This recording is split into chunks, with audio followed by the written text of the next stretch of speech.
La foule demande à Jean-Baptiste, que devons-nous donc faire? Que devons-nous donc faire? C'est une question à considérer avec attention parce qu'elle exprime le désir de renouveler sa vie, de la changer en mieux. Jean annonce la venue du Messie tant attendu. Ceux qui écoutent la prédication du Baptiste veulent se préparer à cette rencontre, la rencontre avec Jésus, avec le Messie.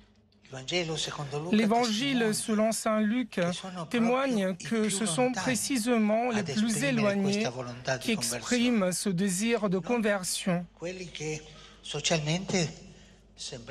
Il ne s'agit pas des personnes que sur le plan social étaient plus proches, les pharisiens ou les docteurs de la loi, mais les publicains qui étaient considérés des pécheurs, et les soldats. Les publicains et les soldats demandent, « Maître, que devons-nous faire ?» C'est une belle question.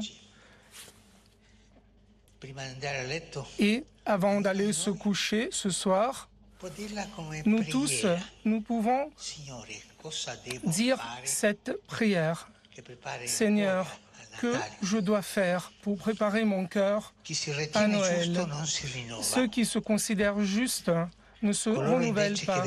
En revanche, ceux qui étaient considérés comme des pécheurs publics veulent se détourner d'une conduite malhonnête et violente pour se tourner vers une vie nouvelle. Et ceux qui sont loin deviennent proches lorsque le Christ se fait proche de nous. Jean, en effet, répond ainsi aux publicains et aux soldats. Pratiquez la justice, soyez droits et honnêtes. En impliquant notamment les derniers et les exclus, l'annonce du Seigneur réveille les consciences, parce qu'il vient pour les sauver. Il vient pour sauver et non pas pour condamner ceux qui sont égarés. Et c'est exactement ce que l'on peut faire pour être sauvé. C'est dire la vérité sur nous-mêmes. Seigneur, je suis pécheur. Nous sommes tous des pécheurs. Seigneur, je suis pécheur. De cette façon, on se rapproche de Jésus avec la vérité et non pas avec une justice non vraie. Le Seigneur sauve les pécheurs et c'est pourquoi nous aussi aujourd'hui faisons nôtre la question que les foules posaient à Jean le Baptiste. Tout au long de ce temps de l'Avent, trouvons le courage de nous demander sans peur, sans appréhension, que je dois faire? Que devons-nous faire? Demandons-le de manière sincère, afin de préparer un cœur humble et confiant au Seigneur qui vient. Les Écritures que nous avons écoutées nous présentent deux manières d'attendre le Messie. L'attente suspicieuse et l'attente joyeuse. On peut attendre le salut par le biais de ces deux attentes, l'attente suspicieuse et l'attente joyeuse. Réfléchissons sur ces attitudes spirituelles. La première façon d'attendre, la façon suspicieuse, est pleine de méfiance et d'anxiété. Celui qui a l'esprit occupé par des pensées égocentriques perd la joie de l'âme. Au lieu de veiller avec espérance, il doute de l'avenir parce qu'il est absorbé par les projets mondains. Il n'attend pas l'œuvre de la providence. Il ne sait pas comment attendre avec l'espérance donnée par le Saint-Esprit. C'est alors que survient la parole salutaire de saint Paul qui réveille de cette torpeur. Ne vous inquiétez de rien. Quand l'angoisse nous prend, elle nous ruine. Je comprends très bien la douleur physique, la douleur morale pour des tragédies en famille, mais il faut éviter l'angoisse. Les chrétiens ne doivent pas vivre dans l'angoisse. Ne vous inquiétez de rien, ne soyez pas angoissés, déçus, tristes. Ces maux spirituels sont répandus aujourd'hui. Là, en particulier, où prédomine le consumérisme. À Rome, dans les rues, ces jours-ci, je voyais beaucoup de personnes qui font du shopping pour Noël. C'est l'anxiété du consumérisme qui disparaît et qui ne laisse rien. Une telle société, basée sur le consumérisme, vieillit insatisfaite parce qu'elle ne sait pas donner. Celui qui vit pour lui-même ne sera jamais heureux. Si vous vivez comme ça, vous n'êtes pas heureux. Si vous avez les mains comme ça, pour moi, et qui n'a pas les mains ouvertes pour partager, pour aider, on ne sera jamais heureux. Et c'est un mal que nous tous, nous pouvons connaître. Tous les chrétiens, même nous, les prêtres, les cardinaux, les évêques, le pape.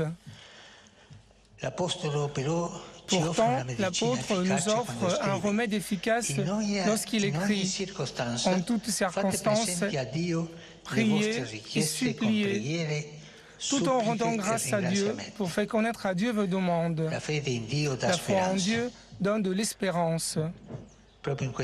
Ces jours-ci, pendant le colloque qui s'est déroulé ici à Ajaccio, il a été souligné combien il est important de cultiver sa foi en appréciant le rôle de la piété populaire. Pensons à la prière du rosaire. Redécouverte et bien pratiquée, elle nous apprend à garder le cœur centré sur Jésus-Christ, avec le regard contemplatif de Marie.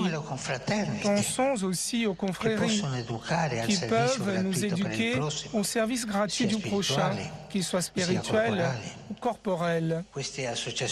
Ces associations de fidèles, si riches de leur histoire, participent de manière active à la liturgie et la prière de l'Église, qu'ils agrémentent de chants et de dévotions populaires. Et aux membres des confréries, je recommande de se rendre toujours proches par leur disponibilité, notamment envers les plus fragiles, en rendant la foi opérante dans la charité. La confrérie est source d'une dévotion spéciale. Les confréries doivent être proches de tous et de toutes pour les aider. À partir de là, nous en arrivons à la deuxième attitude, l'attente joyeuse. Par la première attitude, il y avait de l'attente suspicieuse, une attente qui a les mains fermées. La deuxième attitude est l'attente joyeuse. Il n'est pas facile d'éprouver de la joie. La joie chrétienne n'est en aucun cas insouciante, superficielle, une joie du carnival. Il s'agit au contraire d'une joie du cœur, reposant sur un fondement très solide que le prophète Sophonie, en s'adressant au peuple, exprime ainsi. « Réjouis-toi, car le Seigneur, ton Dieu, est un puissant sauveur au milieu de toi. » Le Seigneur au milieu de nous. Très souvent, on oublie cela. Le Seigneur est au milieu de nous. Lorsqu'on éduque nos enfants, lorsqu'on prend soin des autres, des personnes âgées, il n'est pas autour de nous. Lorsqu'on parle des autres, on parle mal des autres. Là, le Seigneur n'est pas au centre. La venue du Seigneur nous apporte le salut. Elle est donc un motif de réjouissance. Dieu est puissant, dit l'Écriture. Il peut racheter nos vies car il est capable de réaliser ce qu'il dit. Notre joie n'est donc pas une consolation illusoire pour nous faire oublier les tristesses de la vie. Non. Elle n'est pas une consolation illusoire. Notre joie est le fruit de l'Esprit, par la foi au Christ Sauveur, qui frappe à notre cœur, le libérant de la tristesse et de l'ennui. C'est pourquoi l'avènement du Seigneur devient une fête pleine d'avenir pour tous les peuples. En compagnie de Jésus, nous découvrons la vraie joie de vivre et celle de donner les signes d'espérance que le monde attend. Et le premier de ces signes d'espérance est la paix. Celui qui vient est l'Emmanuel, le Dieu avec nous, qui donne la paix aux hommes aimés du Seigneur. Alors, qu'en ce temps de l'Avent, nous nous préparons à l'accueillir.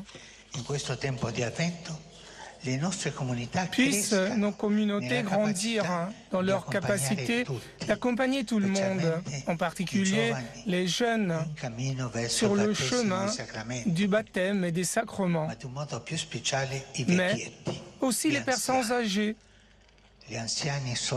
Les personnes âgées représentent la sagesse d'un peuple, il ne faut jamais l'oublier. Chacun d'entre nous pourrait penser: qu'est-ce que je dois faire face aux personnes âgées? Comment dois-je me conduire? Est-ce que je dois les chercher, en quelque sorte? Est-ce que je perds mon temps avec eux? Ou est-ce que je les écoute? Ou peut-être ils racontent toujours les mêmes histoires et ils sont ennuyeux. Peut-être je pourrais les abandonner. Combien d'enfants abandonnent leurs parents dans les maisons de retraite? Je me souviens, dans un autre diocèse, j'ai visité une maison de retraite. Il y avait une dame, elle avait 3 à 4 enfants. Et je lui ai demandé: et vos enfants, ils vont comment? Bon, ils vont très bien, j'ai beaucoup de joie. Ils sont toujours ici me voir. Et l'infirmière m'a dit: non, ce n'est pas vrai. Ils viennent uniquement une fois par an. Donc la mère couvrait les défauts des enfants. Et les enfants, très souvent, abandonnent leurs parents. Le vœu par téléphone. Prenez soin des personnes âgées qui sont la sagesse d'un peuple. Et pensons également aux jeunes sur le chemin du baptême et des sacrements. En Corse, Dieu merci, ils sont nombreux. Et félicitations. Je n'ai jamais vu tant d'enfants comme ici. C'est la grâce de Dieu. Et j'ai vu juste 2 petits chiens.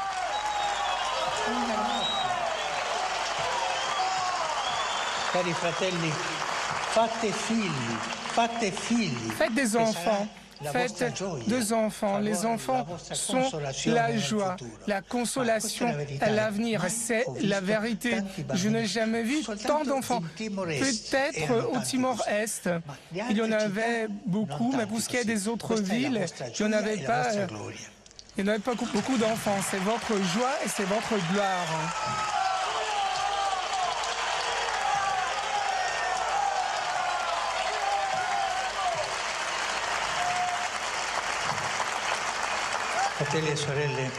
Frères et sœurs, malheureusement, nous savons bien que dans certains pays, les causes sérieuses de souffrance, de douleur sont nombreuses. La misère, les guerres, la corruption, la violence. Et parfois, je vois des enfants d'Ukraine qui sont ici à cause de la guerre. Et ces enfants ne sourient pas. Ils ont oublié le sourire. Il faut penser à ces enfants. dans cette terre de guerre, la souffrance, la douleur qui touche tant d'enfants. La parole de Dieu nous encourage toujours face aux désastres qui oppressent les peuples. L'Église proclame une espérance certaine qui ne déçoit pas, parce que le Seigneur vient habiter au milieu de nous. Ainsi, notre engagement pour la paix et la justice trouve dans sa venue une force inépuisable. Frères, sœurs, en tout temps et au milieu de toutes les tribulations, le Christ est présent. Le Christ est la source de notre joie. Il est avec nous dans nos tribulations pour nous aider, pour nous donner la joie. Gardons cette joie toujours dans notre cœur, cette sécurité. Christ est avec nous, il marche avec nous.